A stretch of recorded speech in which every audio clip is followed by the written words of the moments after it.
এই যত জাতি আল্লাহ তাআলা উল্লেখ করছেন কোরআনে, সবচেয়ে আলোচনা করছেন, তন্মধ্যে সবচেয়ে বেশি কোরআনে আলোচনা বর্ণনা আল্লাহ তাআলা সবচেয়ে বেশি করেছেন যেই জাতির কথা, তারাই হলো এই আজকের এই অভিশপ্ত ইহুদি জাতি।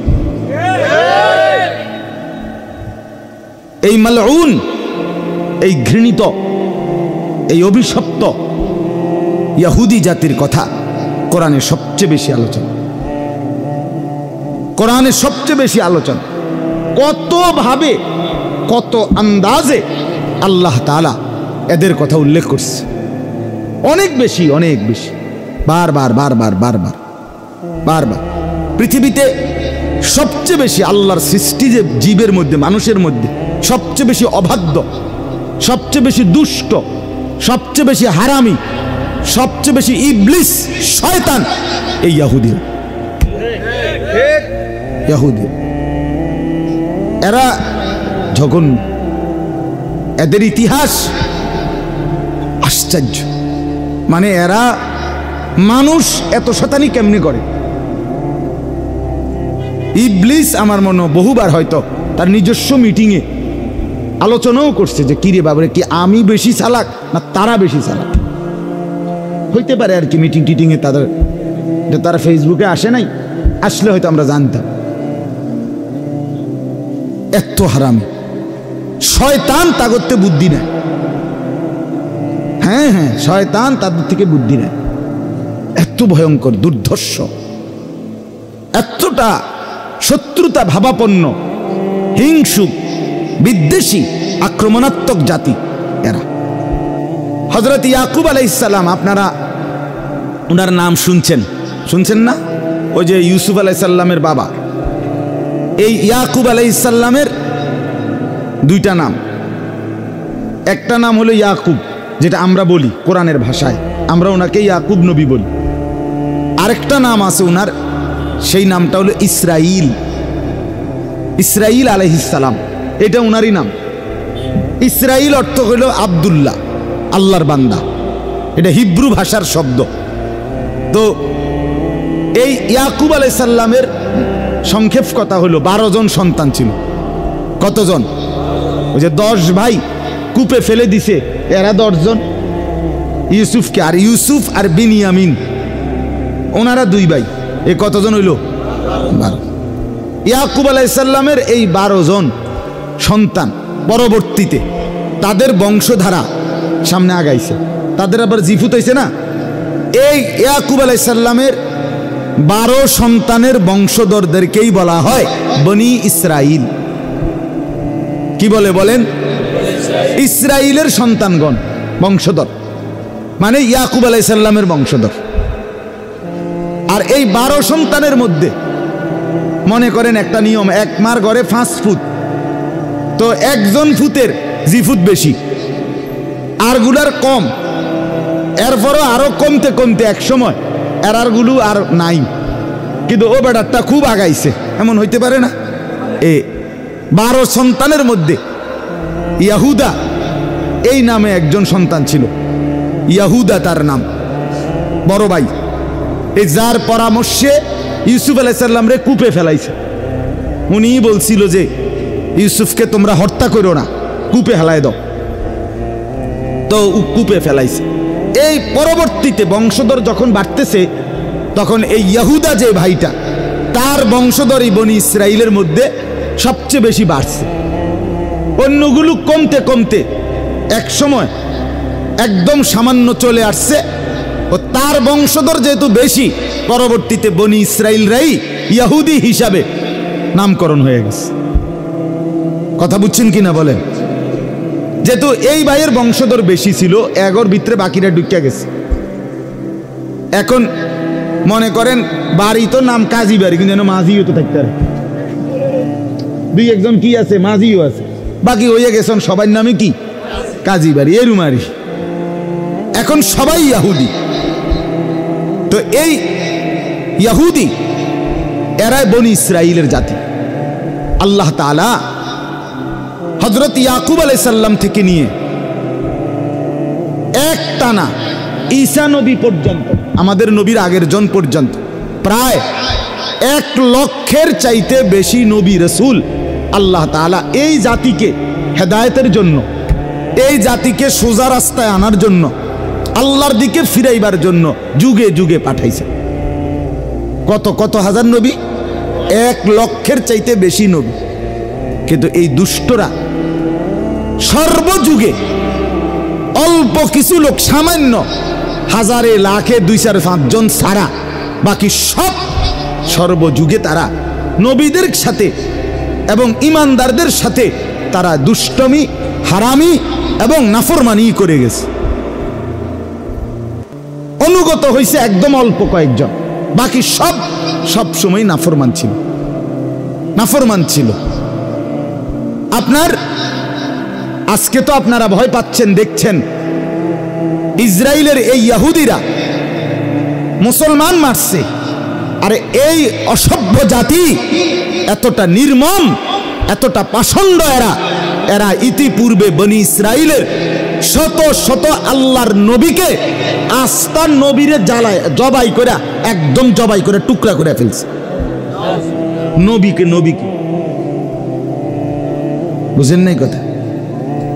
এরা সেই জাতি যারা খোদার নবীরে জবাই করে ফেলছে, একজন না, শত শত নবীকে। এতটা পাষণ্ড। তাইলে সবচেয়ে পৃথিবীর জাতি গোষ্ঠীর মধ্যে সবচেয়ে অবাধ্য, সবচেয়ে ঝামেলার, আপনি সারা রাত বলল শেষ হবে না তাদের বর্ণনা।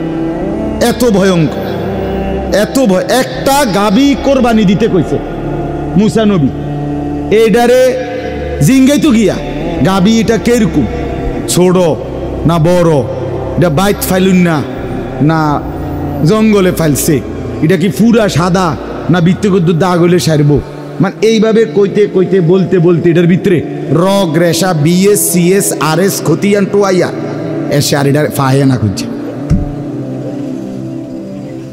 মানে সোজা কথা, মুসা নবীর মতো শ্রেষ্ঠ নবী, 5 জন নবী সবচেয়ে শ্রেষ্ঠ, 5 জন নবীদের মধ্যে এই 5 জন নবীর মধ্যে শ্রেষ্ঠ নবী একজন মুসা আলাইহিস সালাম, একজন নূহ আলাইহিস সালাম, একজন ইব্রাহিম আলাইহিস সালাম, একজন ঈসা আলাইহিস সালাম, একজন মুহাম্মদুর রাসূলুল্লাহ সাল্লাল্লাহু আলাইহি ওয়াসাল্লাম।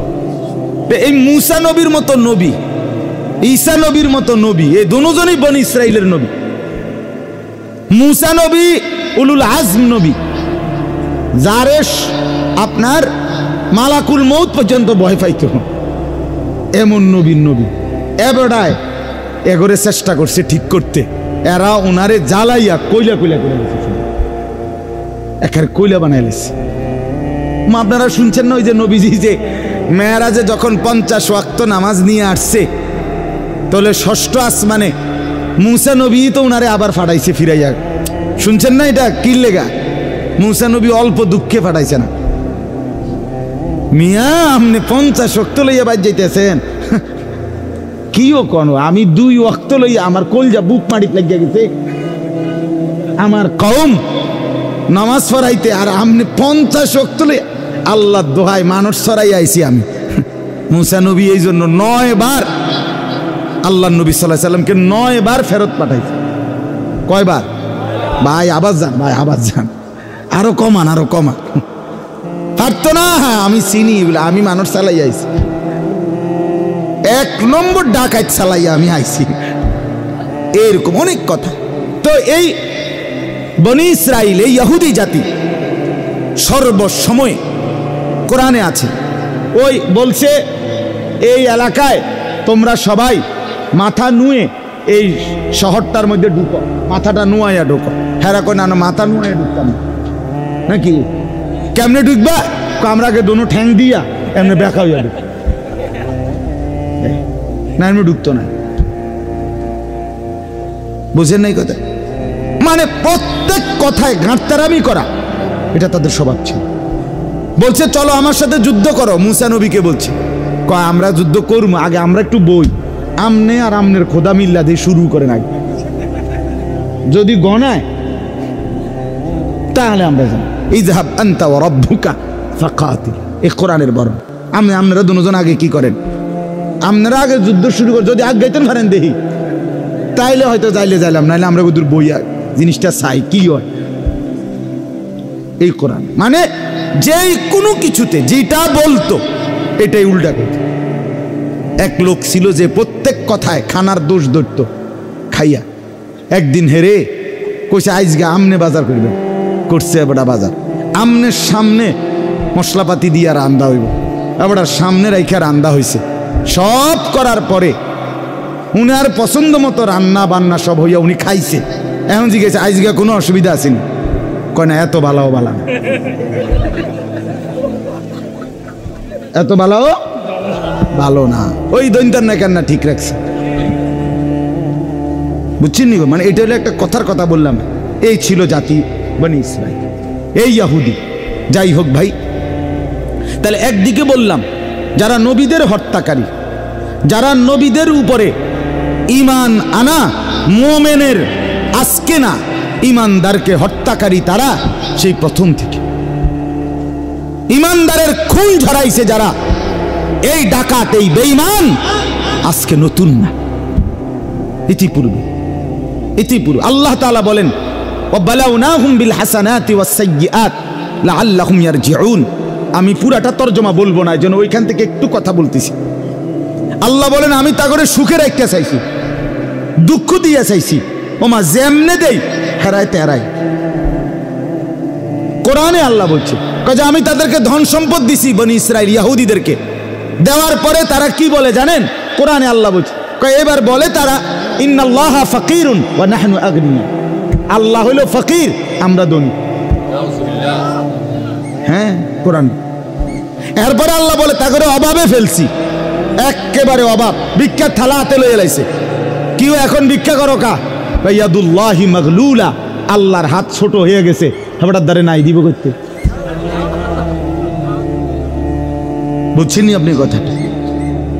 কত বড় হারামি! মানে যেমনে আল্লাহ বলেন আমি তাদেরকে, আল্লাহ বলছে মিনহুমুস সালিহুনা ওয়া মিনহুম দুনা যালিক, তাদের মধ্যে অল্প কিছু ছিল নেককার আর বাকিটি উল্টা। এই দুনা জাহলিক মানে এরকম, আল্লাহ বলে উল্টা তেরা, এই অবাধ্য জাতি। এবার আমরা আরেকটা ছোট্ট প্রসঙ্গ, তাইলে আমার কথাটা শেষ। এক সাইড তো বললাম এই দিক দিয়া, এবার আসেন একদম কমাইয়া নবীজির জামানার কাছে আমরা একটু আসি। আমাদের প্রিয় নবী সাল্লাল্লাহু আলাইহি সাল্লাম হিজরত করে মক্কা থেকে কোথায় গেছিলেন কন্ত? এই মদিনায়। মদিনায় নবীজি যখন ছিলেন মদিনায়, এই মদিনায় ইহুদিদের 3টা গোত্র ছিল, তাদের উল্লেখযোগ্য বড় বড়, বনু নাজির, বনু কাইনুকা, বনু কুরাইজা। নবীজি সাল্লাল্লাহু আলাইহি সাল্লাম, আমার ভাই এটা খুব দরকার, শুধু স্লোগান দিলে হবে না। আমার জন্য ফিলিস্তিন কেন দরকার? ফিলিস্তিন ইস্যুটি এটা শুধুমাত্র একটি অঞ্চলের নির্দিষ্ট কোনো মুসলমান, একটি এলাকার কিছু মুসলমান নির্যাতিত, মার খাইতেছে, আযাব জুলুমের শিকার, এই কারণে শুধু ব্যথা না, না, এখানে আপনাকে বুঝতে হবে যে এর সাথে আমার মূলত সম্পর্কটা কি। কথা বুঝছেন না আপনি? এই কথাটা শুনেন, এই কথাটা মিলাইলেই শেষ। আল্লাহর নবী সাল্লাল্লাহু আলাইহি সাল্লাম ইহুদিদের এই 3টা গোত্রকে নবীজির জামানায় নবীজি বিতাড়িত করছে মদিনা থেকে। 3 বার যুদ্ধ করে করে এগুলার এলাকা ছাড়া করছে। তারা গিয়ে আশ্রয় নিছে আরবের আরেকটি জায়গা খায়বারে। নবীজি 7ম হিজরিতে সেখানেও তাদের বিরুদ্ধে যুদ্ধ পরিচালনা করছে, সেখানে খায়বার বিজয় করছে, সেখান থেকে অধিকাংশ লোককে হত্যা করছে, পুরুষদেরকে, নারীদেরকে সহ বাকিদেরকে ওই এলাকার থেকে বিতাড়িত করে তারা আরবের বিভিন্ন অঞ্চলে ছিট্টাবিট্টা গেছে। এরপরে হযরত উমর রাদিয়াল্লাহু তাআলা আনহু যখন মুসলমানদের 2য় খলিফা হইলেন, তিনি ঘোষণা দিলেন, রাষ্ট্রীয় ফরমান জারি করলেন যে পুরা আরব সীমান্ত, মুসলিম সীমান্ত যে দূর আমাদের হুকুমত, ইসলামী খেলাফত, পুরা সীমানার থেকে এই বেঈমান বাইর করো। আখরিজুল ইয়াহুদা মিন জাজিরাতিল আরব, আরবের সীমানার থেকে বাইর করে দিলেন। এই ওমর রাদিয়াল্লাহু তাআলা জামানায় এরা পুরা আরব সীমানা থেকে চিরতরে বিতাড়িত হয়ে তারা চলে যাইতে হয়েছে এই ইউরোপ অঞ্চল, ইউরোপে, অর্থাৎ সেখানে তো খ্রিস্টান জনবসতি। ইউরোপে এই আজকের America, Italy, England, Australia, Switzerland, আর এগুলো সব হলো ইউরোপ। এই ইউরোপ অঞ্চলে তারা হিজরত করে যাযাবরের মতো ভিটামাটি ছেড়ে তারা চলে যাইতে হয়েছে।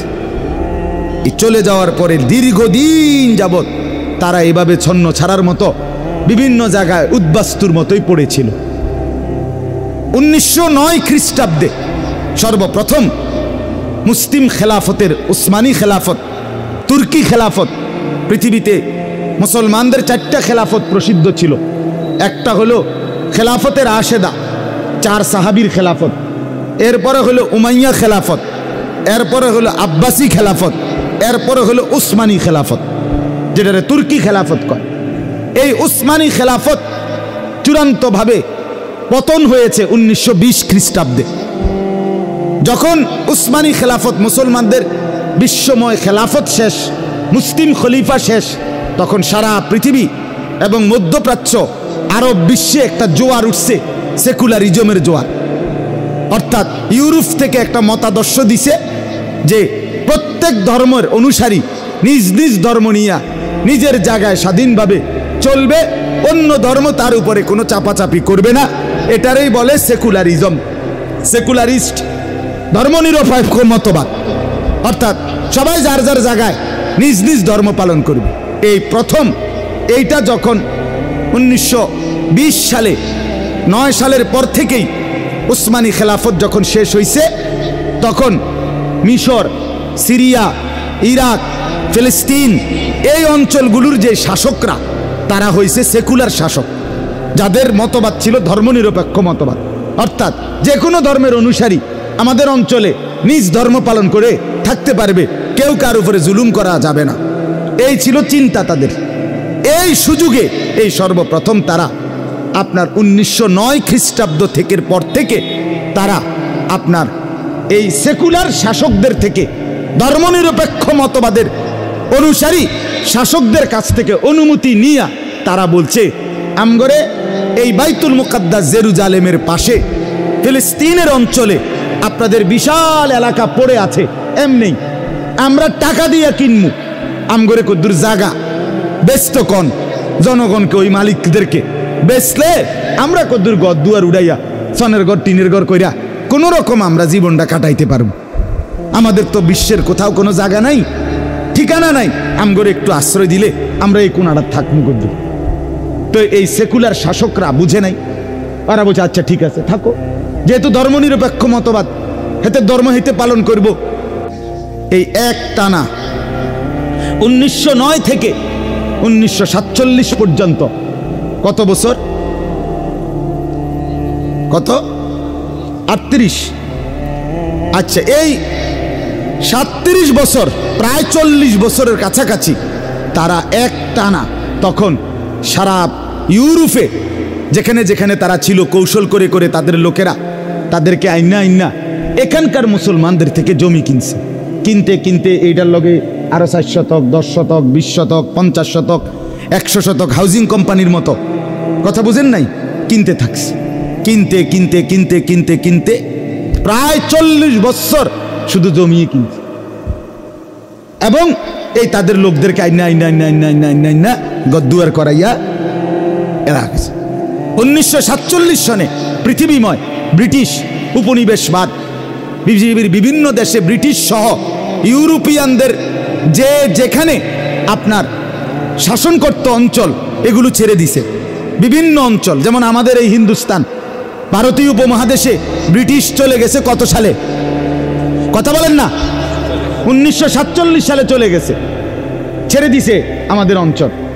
এরকম বিশ্বের যেখানে যেখানে ব্রিটিশ, ইংল্যান্ড এবং আশপাশরা দখল করে রাখছিল এগুলো সব ছেড়ে দিছে, সব ওই অঞ্চলের মানুষের হাতে তুলে দিছে।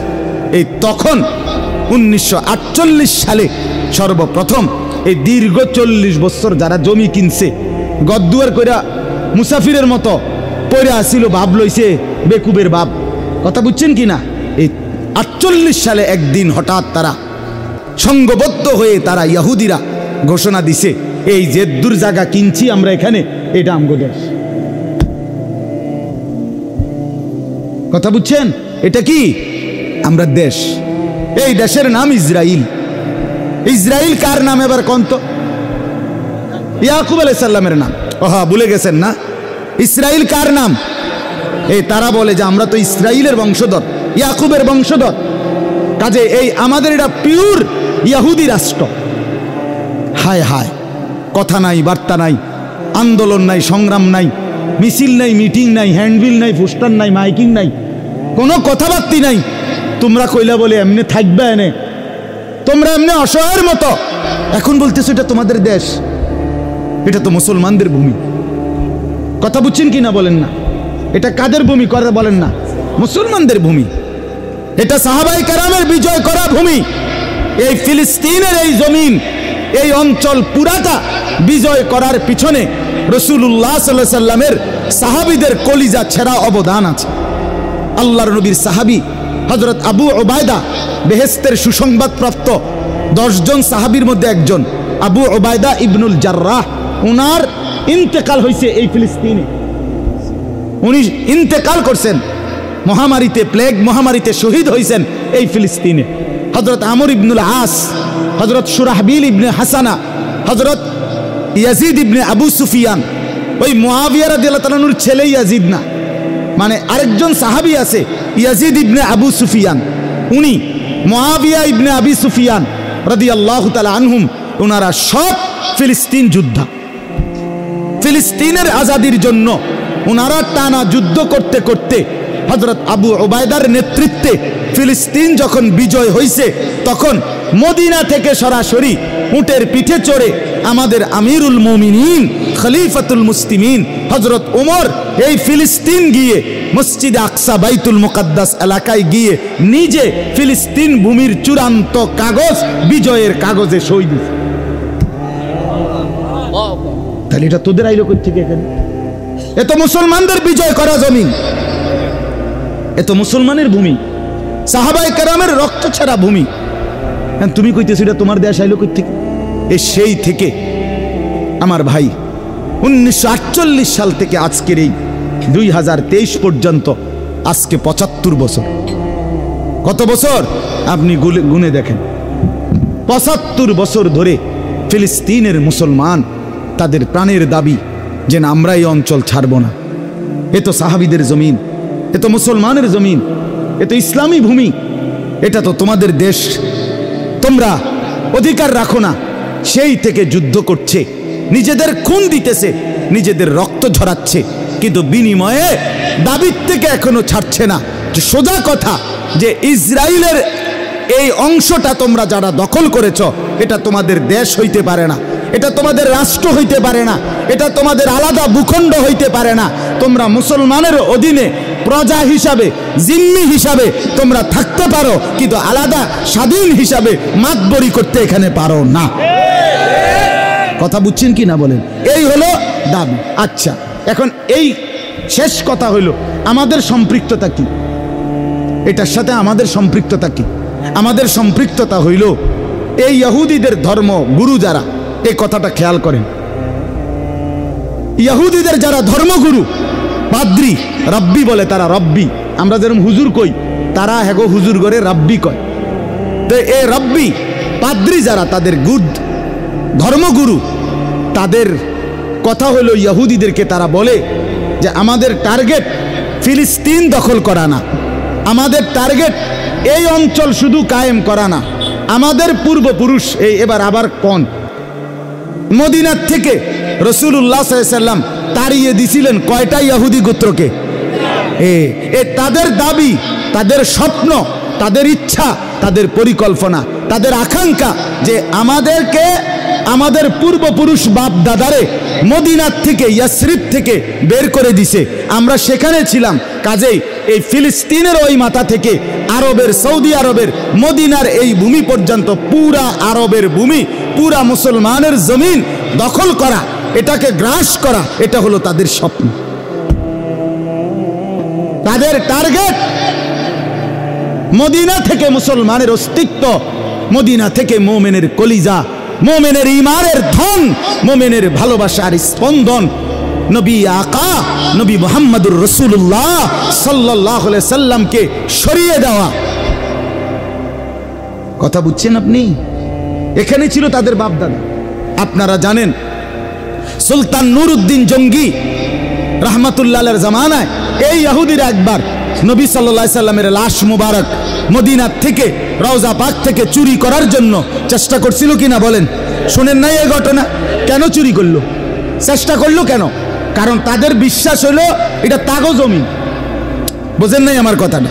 এখন আমরা মদিনাকে বলি কার শহর? নবীর শহর। আমাদের নবীর শহর কিনা এটা? তাদের কথা হলো না, এটা আমগো এলাকা, এটা আমাদের এলাকা। এজন্য প্রিয় ভাই আমার, আমি আর দেরি করছি না, আরো অনেক কথা বলার ছিল। আমার বলার উদ্দেশ্য হলো এই যে ইসরায়েলের এই বিষ ফোঁড়া, ইসরায়েল নামের এই জারজ রাষ্ট্র, এই অবৈধ রাষ্ট্র দাবিদার, তারা মূলত একটি রাষ্ট্র গঠন, একটি এলাকা গঠন তাদের উদ্দেশ্য নয়, বরং তাদের উদ্দেশ্য হলো আমার নবীর পবিত্র রওজায়ে আতহার মসজিদে নববী মদিনা, মুসলমানের এই গুরুত্বপূর্ণ ঈমানের জায়গা, এখান পর্যন্ত দখল করা। তাইলে এইবার বলেন, পৃথিবীর 250 কোটি মুসলমানের এই বিষয়টা নিয়ে ভাবা, চিন্তা করা, প্রতিবাদ করা, আন্দোলন করা, এটার জন্য ফিলিস্তিনের মজলুম মুসলমানের পক্ষে কথা বলা উচিত কিনা বলেন? কারণ এটা তো শুধু ওই অঞ্চলে দখলের সমস্যা না, এরা তো আসবে এতটুকু পারলে। বর্তমানে ফিলিস্তিন ভূমির মানে ফিলিস্তিন এরিয়ার আপনার 78% ইহুদিদের দখলে, মাত্র 22% মুসলমানদের দখলে। তাইলে আপনি বলেন 78% নিয়ে নিছে এই কৌশল করতে করতে করতে এই 75 বছরে, বাকি 22%ও যদি নেয় তো এর পরে সীমান্ত পেরিয়ে এর পরের দেশে হামলা করবে। এইভাবে তাদের টার্গেট একবারে মদিনা পর্যন্ত পৌঁছা, নাউজুবিল্লাহ। তাইলে বলেন এই বিষয়টা আমাদের প্রত্যেকের, এটা আমাদের প্রত্যেকের বন্ধু আমার, রাত গভীরে। এজন্য আজকের যুবক ভাই তোমাদেরকে অনুরোধ করি, তোমরা জানা উচিত, তোমরা বুঝা উচিত, তোমরা এটা ভাবা উচিত, মুসলমান হিসাবে আমাদের প্রত্যেকের অন্তরে যেন এটা থাকে যে ফিলিস্তিন আমার। ফিলিস্তিন কার? আবার বলেন ফিলিস্তিন কার? আবার বলেন ফিলিস্তিন কার? আমার, আমার, আমার, আমার, আমার, আমার, আমার। ফিলিস্তিন আমাদের না, আমার, আমার। আমি আমার ছেলেকে মুখস্থ করাইছি, আমার 7 বছরের ছেলে। আমি 1 ঘন্টা ঘরে আমার বিবি, আমার মেয়ে, আমার বড় ছেলে, আমার 7 বছরের ছোট ছেলেকে বসাইয়া 1 ঘন্টা ফজরের পরে বলছি, বাপ তোমরা শোনো ফিলিস্তিনের গল্প। ফিলিস্তিন বাপ তুমি বলো, ফিলিস্তিন আমার, ফিলিস্তিন আমি বাপেরও, ফিলিস্তিন তুমি ফুতেরও। প্রয়োজনে আমি বলছি আমার ছেলেকে, বাপ প্রয়োজনে আমি জান দেব, নয় তুই জান দিবি, কিন্তু ফিলিস্তিন আমরা হারাইতে চাই না।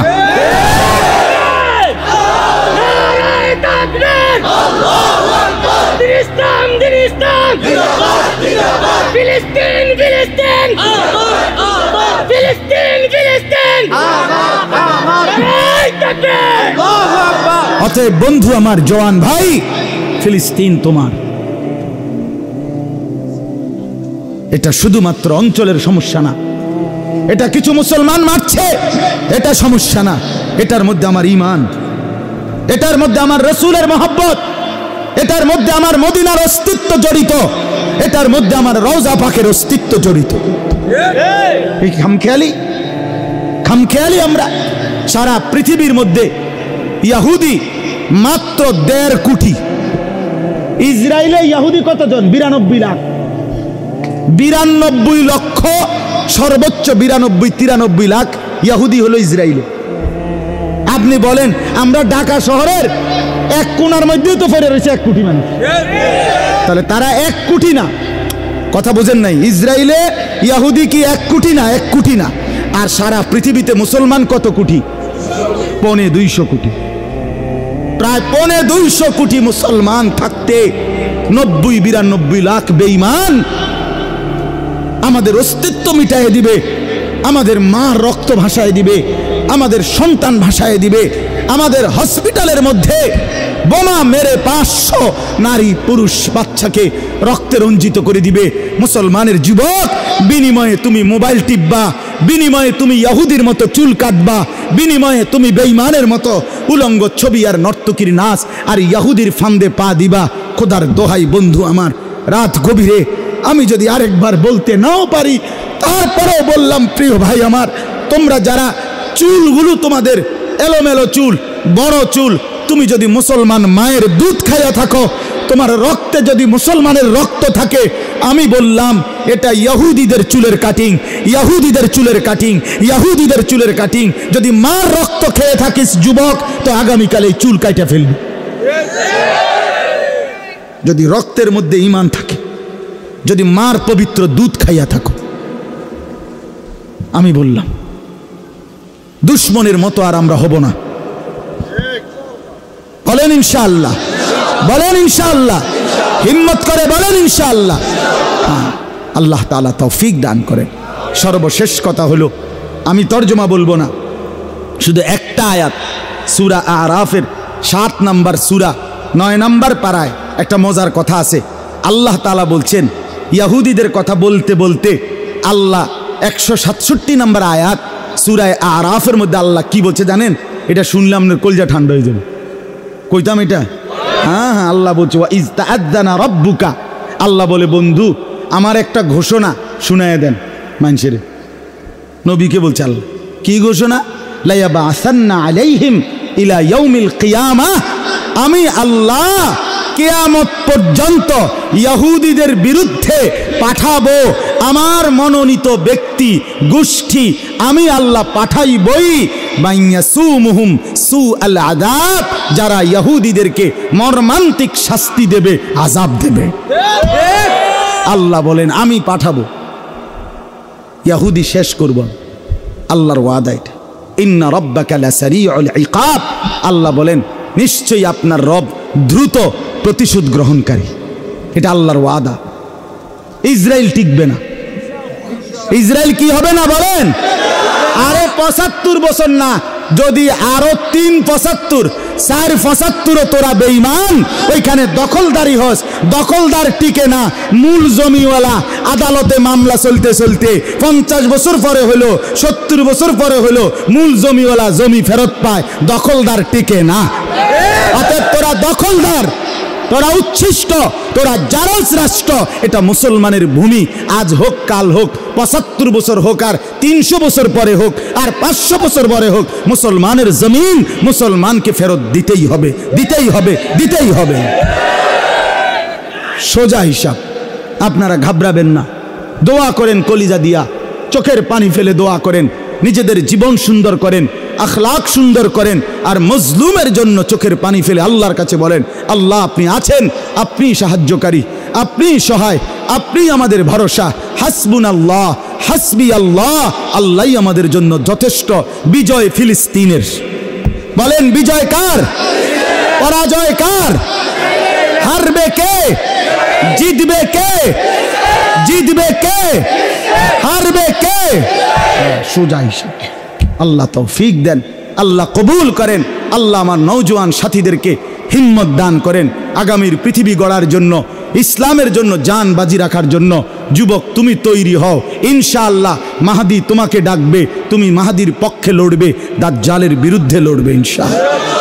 আল্লাহ তৌফিক দান করেন, আল্লাহ কবুল করেন।